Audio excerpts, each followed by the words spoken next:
Okay, hi, welcome to another tutorial on analysing argument for the VCE English exam. And what we're going to do is look at the 2012 exam, which was to do with the future of reading. And we're going to follow the methodology that I've proposed in the first set of tutorials from the tattoo question. So what we'll do in this tutorial is to do the first reading.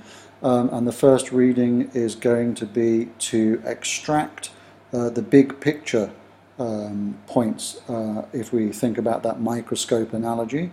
So we're going to zoom out and we're just going to be thinking about what this is about, the audience, the contention that we see appearing as we're reading through the media form, and then just sort of getting things into our head about what this is about. Okay, so the topic and the issue and point of view. So let's start. So we have the background information. The following pages contain the transcript of a speech by Mrs. Elliot. And I'll just highlight the things that jump out at me as we're reading through it. A retired teacher librarian at the opening of Reading the Future, a forum on reading and literacy related activities. 2 slides used by the speaker during her presentation are also shown. The audience included teachers, librarians and senior school students from local schools. Okay, and then the speech begins. Good morning, fellow book lovers. I have always been known what's known as an early adopter, someone who's enthusiastic about new technology. As a teenager, I was excited to learn about the massive change that hit the world when Gutenberg invented the first printing press in the 15th century. Until then, books were extremely precious and rare objects made by hand and owned only by the rich. But with this new machine, they could be produced again and again. So the number of books in the world exploded.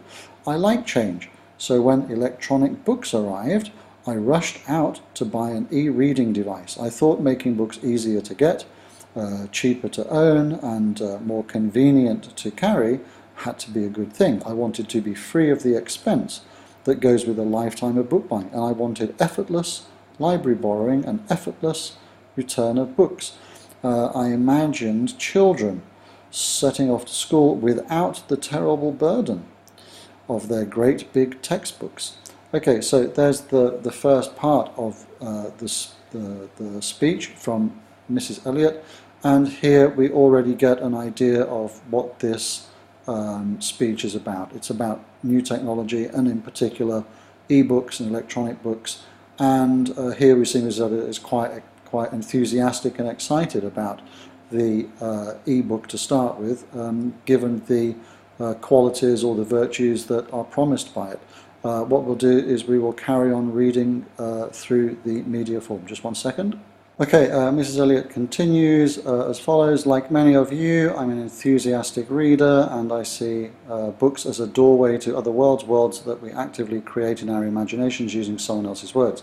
My enthusiasm extends to e-books. Some things about them are great. I love being able to change the brightness settings and the font size. It's fun to look up a dictionary or Wikipedia just by selecting a word, and it's exciting to know that e-books can break through the limitations of the printing press. And then we have a sentence by itself. So what's to worry about? I suggest that's a tonal shift or a shift in the argument.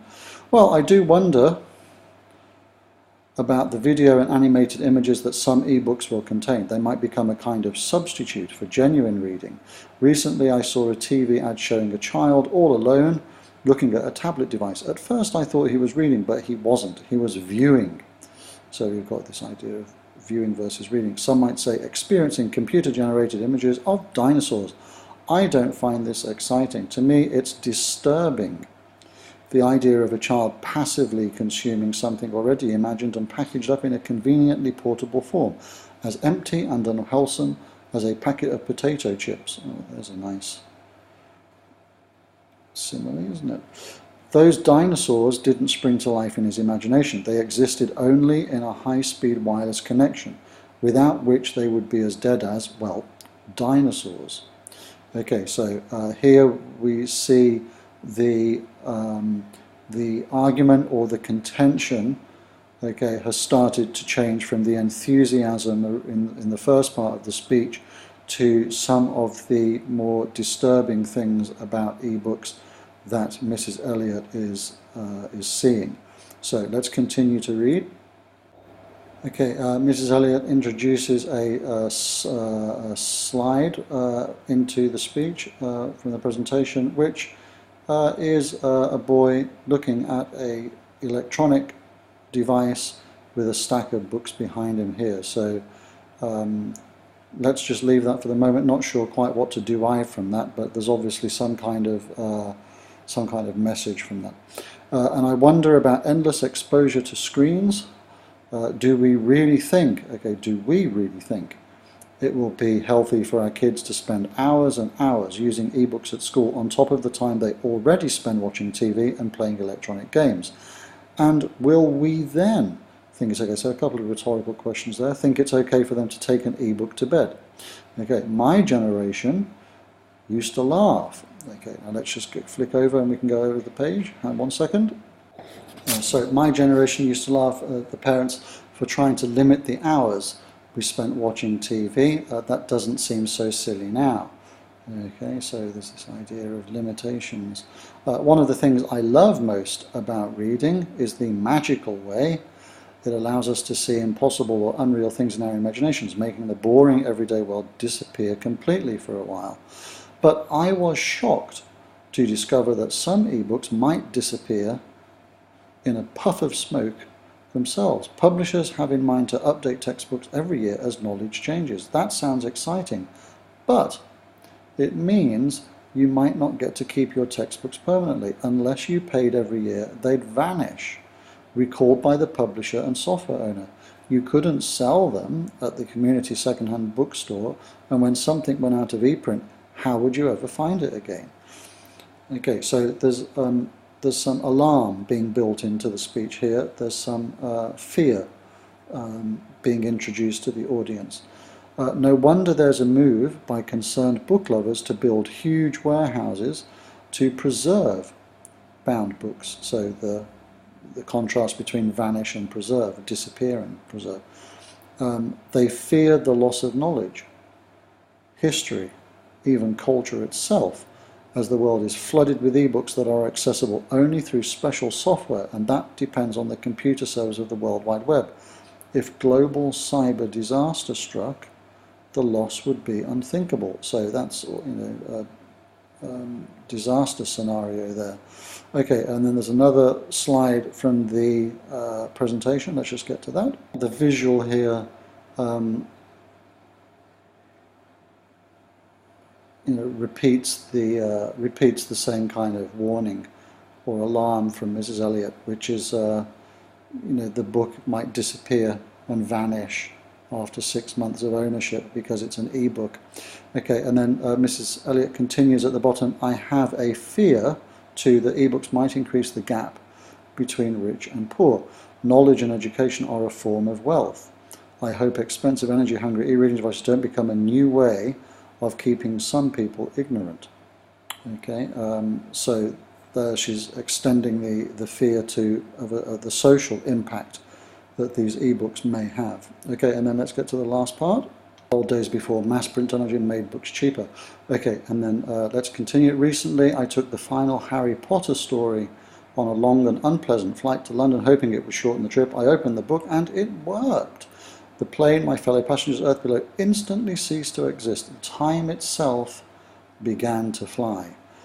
Okay, so some romanticism of the traditional reading book built into the speech there. In London, I left the book in a red telephone box for anyone passing by who happened to want to read it. I felt a bit like a Harry Potter character myself, being able to make a free book appear from nowhere. By contrast, my ebooks, which arrive by the modern wizardry of the internet, just sit silently on their virtual shelf when they're finished, instead of being part of the lending and sharing that traditionally goes on between people who love books. Okay, so there's some nostalgia built in there. Now, another sentence which is separated by itself. Now I'm starting to sound a bit like a dinosaur myself, aren't I? So, contrasting the modern future with the past dinosaurs and whether they go extinct. Okay, nothing can stop the coming of ebooks, and I wouldn't want to stop it.